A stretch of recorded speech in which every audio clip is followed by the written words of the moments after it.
Fall camp is back. Quick Slants is back. Parker Thune alongside Jesse Crittenden. This is the OU Insider YouTube channel. I guess that probably is the only forum on which you would be watching slash listening to this particular content franchise. Obviously, with Oklahoma now on to week 2 of fall camp, Jesse, a lot of storylines swirling, a lot to be decided as far as position battles, rotations. We have 3 weeks ahead of us to analyze all of that before the Sooners open their season against Temple on August 30th. But the biggest story in the Sooner State, at least specific to Oklahoma football this week, is the loss of Jayden Gibson. And if MRI results confirm suspicions on that one, Jayden Gibson's not going to play in 2024. Now, the immediate question on everybody's mind, Jesse, is how does Oklahoma replace what Jayden Gibson was poised to bring to this offense? What are your initial thoughts? Well, I want to say before we talk about on the field stuff, I want to just say my personal disappointment for Jayden Gibson. If the diagnosis, if the fears, are actualized, this is just tough because I think it's one of those things I like to root for players, and Yeah. you'd be hard pressed to find anyone that's easier to root for than Jayden Gibson, one of the most genuine college athletes you'll talk to, period. And then you add in the fact that I think he was he was poised for a real breakout season this year. It's just disappointing. So I want to note that honestly. And then moving forward, I think this is so interesting because I mean, you go back to the spring and he was getting first team reps. And I thought, I mean, is that because, Angelo Anthony's on the shelf, Nick Anderson's limited, Jalil Farouk suffered an injury. Then we get to fall camp, we get to watch practice on Monday, and what do we see? It's Jayden Gibson going through first team reps, leading individual drills. I think it's clear that what he brings to the table really resonated with Seth Luttrell and this coaching staff. So, but at the same time, we still don't really know how he was going to be utilized in this offense. We know he was kind of on the outside looking in with Jeff Lebby and that staff. And Jeff Lebby used a lot of 3 wide receiver sets, those type of things. Was Jayden Gibson going to be more featured? Was he going? I mean, had they come up with formations in place to feature him more? Was he going to be a starter? Those are things we could guess, but we don't know. So having said that, what is OU losing? OU's losing length and size. He's 6'5", and a guy that averaged 27 yards a catch last season. So what do you do if you're OU? You can do a couple of things. You can double down on your top 4 guys, or presumably your top 4 guys: Deion Burks, Angelo Anthony, Jalil Farouk, Nick Anderson. You probably double down on those guys. But if you're looking at a couple of guys that could mimic what Jayden Gibson could bring to the offense, I thought of a couple of guys, Parker, and I wanted to get your take. If you're looking at size and athleticism, JJ Hester's a guy that's been on the roster for a long time. He's 6'4". Does he get a shot? Or does OU look at one of the young guys, specifically Ivan Carrion, a guy that's 6'6" and showed out during the spring, and he has the most length of anybody on among any of the wide receivers. Does he get a look? Yeah. That's something to watch now. Ivan Carrion has really had some spectacular moments on the practice field from everything that I've been told. And that's been cause for a lot of encouragement within the program about his future. I still tend to think Carrion is a year away from really starting to make an impact. JJ Hester is an interesting one because you have heard, or I should say, I have heard, those with insight on the program have heard that when he's been healthy, he's had his moments on the practice field. He's done some impressive things. He's been a bit of a matchup problem for those defensive backs. But when he's been healthy is a massive asterisk because he just hasn't been healthy with any sort of frequency over his first 2 years in an Oklahoma uniform. So I agree. I think JJ Hester is probably the guy that can best approximate what Jayden Gibson is in terms of the attributes and the skill set in this offense. The question is, can you count on JJ Hester being available for 12, 13, 14 games in a season? That is yet to be determined.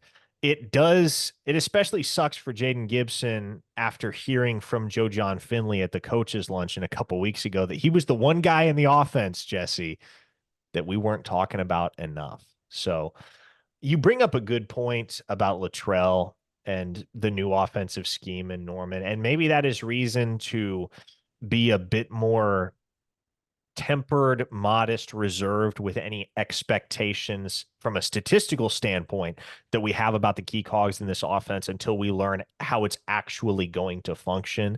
But make no mistake, you can count on Deion Burks and Nick Anderson having a big role in this offense. You can count on seeing a ton of Gavin Sawchuk. I think you can also count on seeing a lot of Bauer Sharp. A lot more balls going the tight ends way, but there is much to be decided amongst that second rotation of wide receivers as to who takes a step up in terms of their role and responsibility with Jayden Gibson on the shelf. The other thing, Jesse, is hey, Oklahoma rolled out some throwback uniforms today. And this might be a hot take, Jesse. I think they're awesome. I think they're rad. So if that's a hot take, I'm right there with you. I'm not typically if now this might be a hot take. I'm not typically a fan of alternate uniforms, Okay, especially that is a bit of a hot take. There was some obvious sarcasm the first time around. That is a hot take right there. You're not big on alternate uniforms in general, huh? No, okay. I shouldn't say in Say something general. bad about the Unity uniforms, I dare you. Okay, let me I got to give some nuance, which is tough to do in a hot take. I don't always love alternate uniforms with blue blood programs. And when you have It's fair. uniforms like OU has, it's just so hard to beat the Crimson and Cream as they are, the standard uniforms. And I they just when you have a historic program like OU, I just don't I've never been super into some of the alternate uniforms that OU has rolled out. I might be in the minority there, but I'm not. These uniforms are maybe the first alternate uniforms that I've seen that I think are sharp. Like I kind of wish OU could wear them all the time. A genuine. Okay, that's the hot take. I might actually like these more than the regular Wow. uniforms. Okay. Yep. There you go. There's Jesse Crittenden firing off some heat. But no, man, like I think it's a really, really clean look. It obviously honors the tradition, the very foundation of this program's dynastic run over the last 3/4 of a century, the establishment of Oklahoma football as a blue blood brand in college football. And that all started with Bud Wilkinson. It is interesting that you bring that up, though, because you do kind of note that as a common thread amongst the college football programs that we would generally consider to be blue bloods. Very seldom do they experiment with their uniform packages. Michigan has done it a little bit in recent years, but Texas has only ever had one look, and Texas in the blue blood, but that's a very prominent national example. Alabama has never really messed with theirs. Penn State hasn't touched theirs. USC, they've undergone some brand changes over the last couple decades, but their look has been consistent. And so the top programs in college football, Nebraska, another great example. For the most part, they stick with one look and they've stuck with one look for a long, long time. Oklahoma got innovative with the Unity uniforms in 2022, but I will say this. I think you have to make a distinction between alternate uniforms and throwback uniforms. I agree. That's Alternate fair. uniforms, I do have my feelings. I'm not unilaterally in favor of alternate uniforms, but anytime you can bring back a throwback look, man, I am all for it.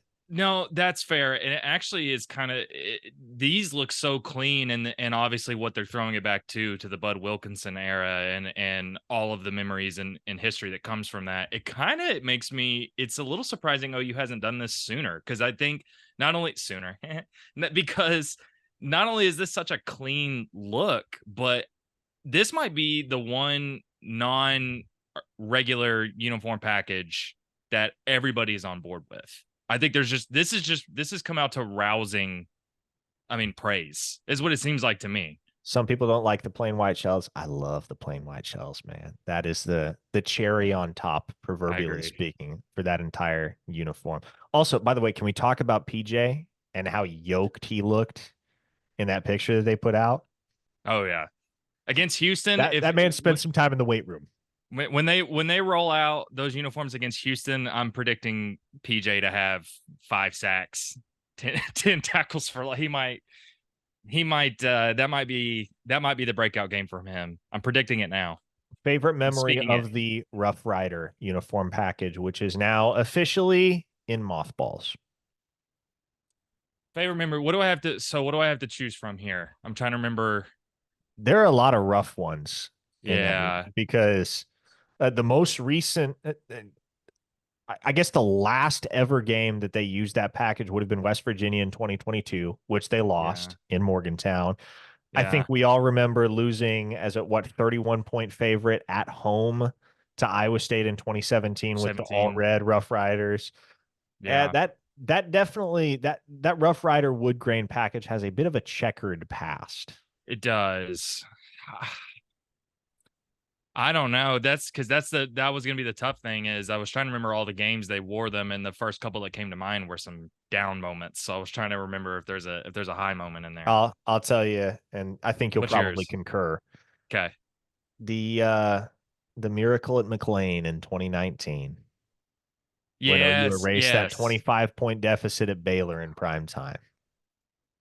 That's one of those games you don't ever forget watching. That was genuine Sooner magic, is what that was. So yeah, I concur. I I concur. maintain to this day, and I've been fortunate to witness a lot of amazing football games in recent years because Oklahoma has played a lot of amazing football games. But behind the Caleb Williams game at the Cotton Bowl in 2021, that night in Waco, Texas, that is still the second best football game in an overall experiential sense that I have ever covered.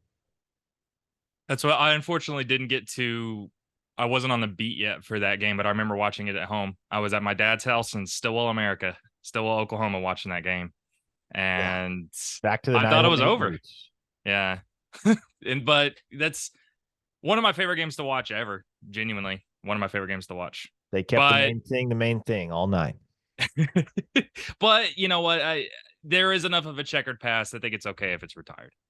And so I don't know. But I'm not the guy to ask for about alternate uniforms. September 7th against Houston is when the Sooners will roll out their legacy throwback package, reborn. They've worn it before. It's gotten some new touches with the Jordan brand.